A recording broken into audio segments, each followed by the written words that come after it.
Mesdames et messieurs les artistes, je tiens à rendre hommage à votre travail et votre talent.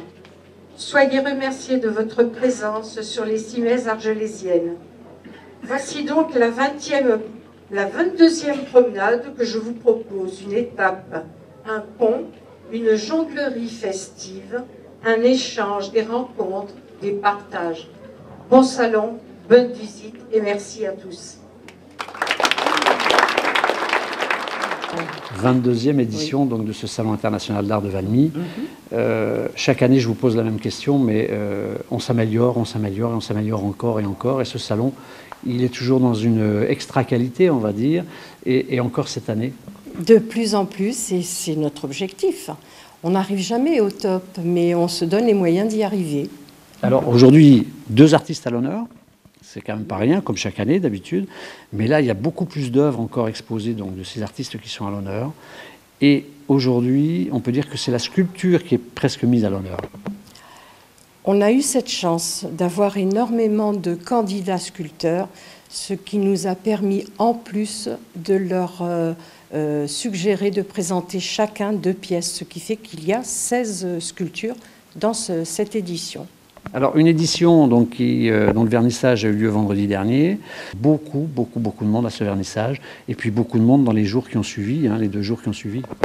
Eh bien, au vernissage, habituellement, il y avait beaucoup de monde. On attendait 300 personnes. Il en est arrivé 500 pour notre plus grand plaisir. Et puis, depuis 2 jours, effectivement, ce sont 2000 personnes qui ont traversé les allées du salon. Alors, qu'est-ce qu'il va y avoir encore là? Puisque déjà, j'imagine que dans vos têtes, tout ce staff d'organisation de ce salon imagine déjà ce que peut être le salon de l'année prochaine. Arriver à une qualité comme vous êtes aujourd'hui, qu'est-ce que vous allez nous faire l'année prochaine pour qu'il soit encore plus et encore plus pour atteindre le sommet, quoi? Alors, je ne sais pas si nous atteindrons le sommet en 2017. On y travaille déjà. Il est vrai que cette année déjà, nous avons sur les cimaises beaucoup d'artistes très jeunes. C'est ce qui fait notre plaisir parce que certains artistes reviennent chaque année. On les connaît bien, on connaît bien leur travail. Mais là, c'est encore mieux parce qu'ils sont jeunes et qu'ils ont tout le temps d'asseoir leur talent. Alors, est-ce que ça permet aussi de diversifier les œuvres et d'avoir, bon, pas toujours les mêmes choses, mais quelquefois des choses un petit peu décalées, du fait que ce soit des jeunes artistes, des choses plus contemporaines encore? Oui, alors ça, avec Bruno Allard, qui s'occupe du comité de sélection, on s'arrange pour renouveler à partir des dossiers de candidature. On essaie de proposer chaque année une nouveauté. Voilà. Et cette année, je crois qu'on y est arrivé. Maintenant, en 2017, on verra. Alors l'objectif, bien sûr, de ce salon, c'est beaucoup de rencontres, beaucoup de gens, beaucoup de visites. Tout à fait. Dans le programme, est-ce que vous avez prévu ce que vous faisiez les années passées, c'est-à-dire une présentation des œuvres ou des artistes qui travaillent dans le jardin, par exemple, et qui font voir leur façon de travailler, leur technique? Tout à fait. Donc dimanche prochain, le 25 septembre, de 10h à midi et de 14h à 18h, les adhérents de l'association artistique d'Argelès seront présents, feront une démonstration de leur talent dans la cédrée. Et nous avons bien entendu invité les artistes qui sont également cette année, et c'est une grande nouveauté, à la Galerie Marianne, et puis les artistes présents qui ne sont pas forcément adhérents, à assister à cette démonstration qui attire dans la seule journée du dimanche, 3000 visiteurs.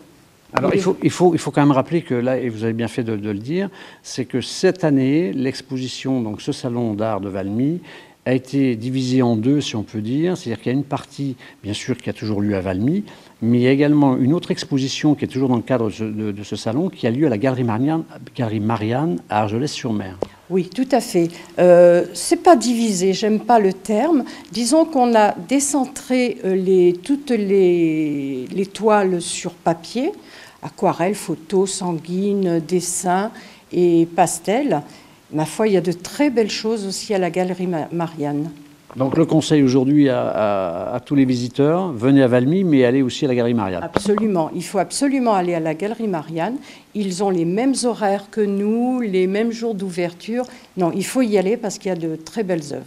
Donc qu'est-ce qu'on peut souhaiter pour ce salon 2016 ?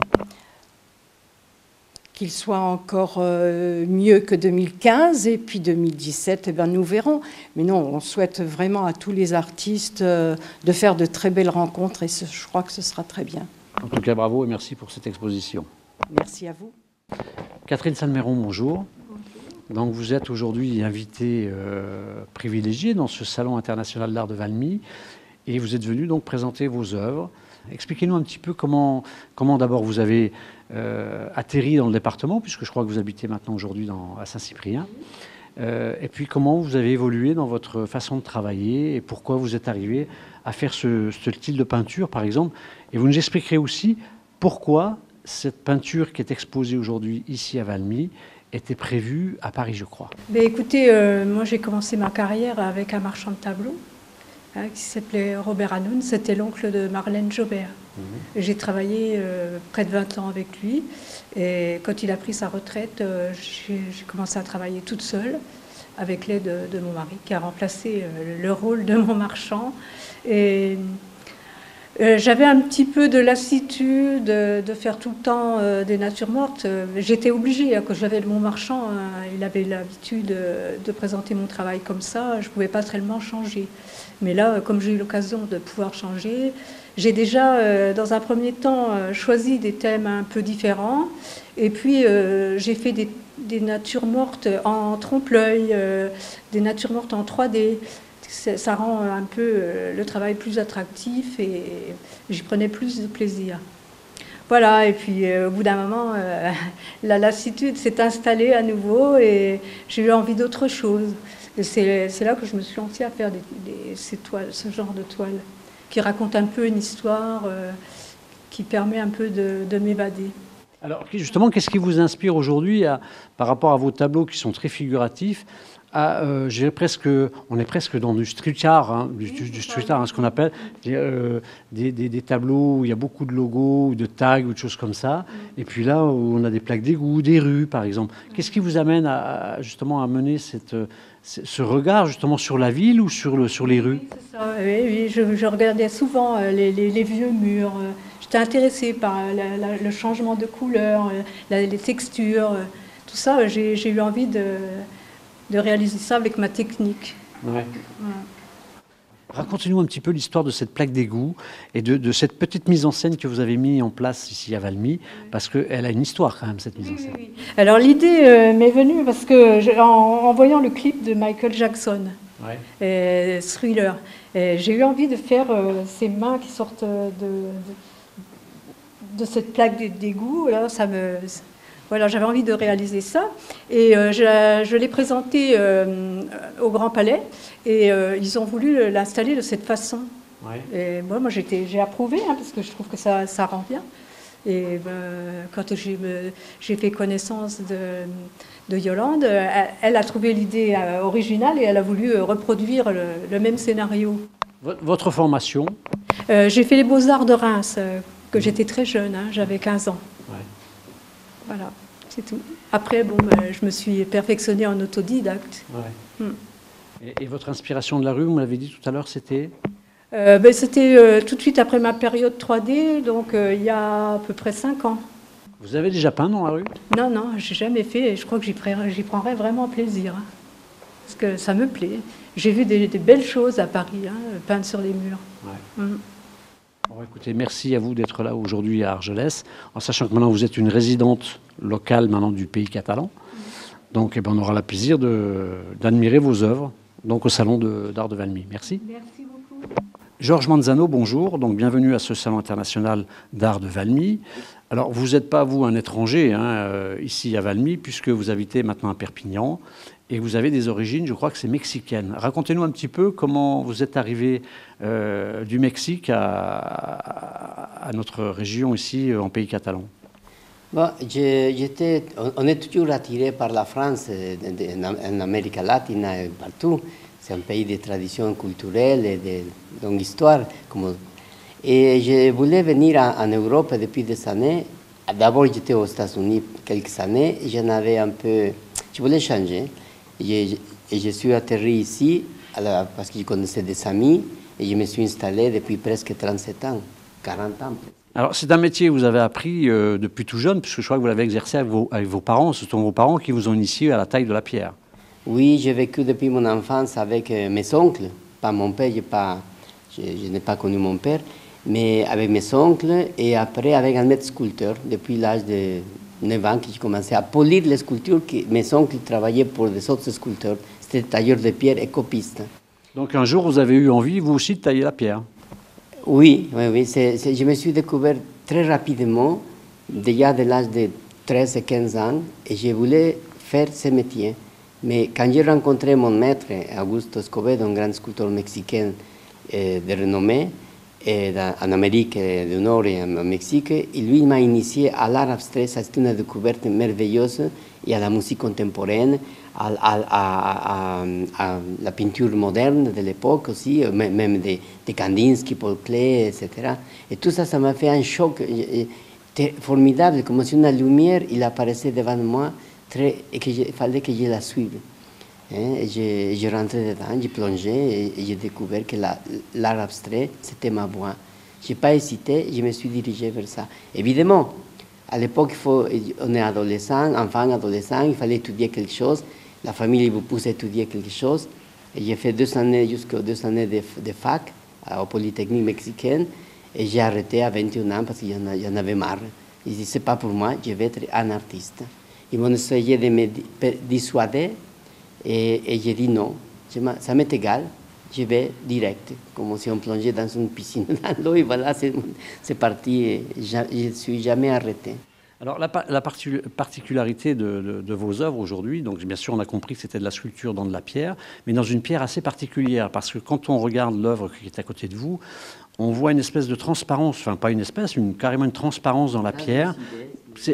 Quelle est la particularité de cette pierre justement? Justement, sa translucidité, c'est un onyx, déjà depuis l'époque précolombienne, c'était travaillé pour des idoles, des masques funéraires, des rituels, et ça, entre autres matériaux, comme le cristal de roche, l'obsidienne et les roches d'origine volcanique.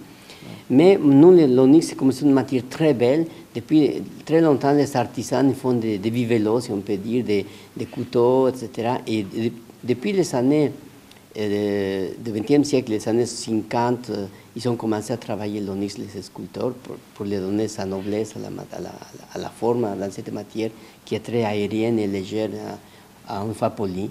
Alors, est-ce que cette matière, justement, est plus difficile à travailler qu'une autre? Est-ce qu'elle est plus fragile? Est-ce qu'elle a plus tendance à se casser quand on la travaille? Quelle est sa particularité, justement, de cette pierre? Oui, c'est une calcaire, c'est une calcaire, et c'est aussi dur et fragile à la fois que le marbre. Mais il y a des techniques pour le travailler, il faut respecter, c'est pas comme on les voit qu'il faut suivre les veinages, mais quand même il y a les veines qui sont une matière qui a travaillé dans les carrières, dans les montagnes, qui s'est fissurée naturellement. Il faut faire attention quand il y a une fissure, pas casser l'œuvre quand on a déjà commencé. Alors on l'entend au son, c'est un son qui est creux, tiens là il y a un crack, il y a une veine qui va risquer de se séparer, il faut faire attention. J'utilise des fois des colles qui s'absorbent par capillarité pour renforcer la veine, le veinage, si c'est fragilisé, et continuer à travailler jusqu'à lui donner sa forme finale. Qu'est-ce qui vous inspire aujourd'hui dans la création de ces œuvres et qu'est-ce qui vous donne envie de faire ces formes? Je pense que chaque sculpteur a sa démarche personnelle et sa sensibilité, son tempérament et son feeling. Moi, je pense, déjà d'abord, je pense les sculptures qui sont faites, même les grands maîtres de la sculpture du XXe siècle, c'est assez, sans critique, c'est une constatation que j'ai observée, c'est assez massive et des fois bidimensionnelle. Et moi, j'ai dit non, il faut faire la matière, c'est un paradigme, une contradiction peut-être entre une matière lourde, dense, et aller vers l'extrême, la faire légère et aérienne, presque éthérée. C'est peut-être mon sentiment qui naît de moi, et qui j'arrive à faire des choses que j'aimerais peut-être que mes sculptures soient qui flottent, carrément. Hein. C'est pour ça vous aussi que vous les avez fixés sur des socles et qu'à la fois ces œuvres, elles peuvent tourner sur elles-mêmes? Oui, aussi, parce que je me dis un jour, moi j'aime beaucoup la danse contemporaine, en observant tous ces shows que je suis allé écouter et voir à Mexique, comme Pina Bausch, Albin Nicolai, Béjart, ça m'a donné une idée de dire, bon, on est conscient de 3 dimensions, il faut les donner à la forme, sa noblesse de 3 dimensions. On bouge, on marche, on crée des rythmes, des mouvements, des vides. Et c'est le vide qui me motive le plus que le plein. C'est complémentaire, évidemment, mais c'est le vide qui donne la force et l'énergie à la forme et la dynamique. Et la lumière aussi qui est importante, puisque là, la lumière, elle passe bien à travers les œuvres. Hein. Oui, la lumière s'ajoute après comme un cadeau de plus, parce que il donne cette légèreté, cette aérienne, ce type d'onyx. Mais peut-être même le marbre noir, parce que tout dépend du concept de la forme. Hein. Ça, ce sont les 2 matériaux où vous travaillez généralement, c'est l'onyx et le marbre noir. Hein. Quelquefois, j'ai des commandes de bronze, de faire quelques bronzes. Là, c'est notre démarche, évidemment. Ça, c'est votre première formation au départ, parce que vous travailliez dans une fonderie, je crois, non? Non, ma première formation, c'était apprendre la taille de pierre. Mais j'ai travaillé pendant 4 ans aux États-Unis dans une fonderie artistique. C'était une belle expérience parce que je voyageais pas mal. Et j'ai découvert plein de choses. En même temps, en travaillant, je vivais ma passion complètement. Je la vis toujours. Hein, j'arrêtais pas parce que c'est comme manger. Pour moi, c'est essentiel pour ma vie, pour ma survie.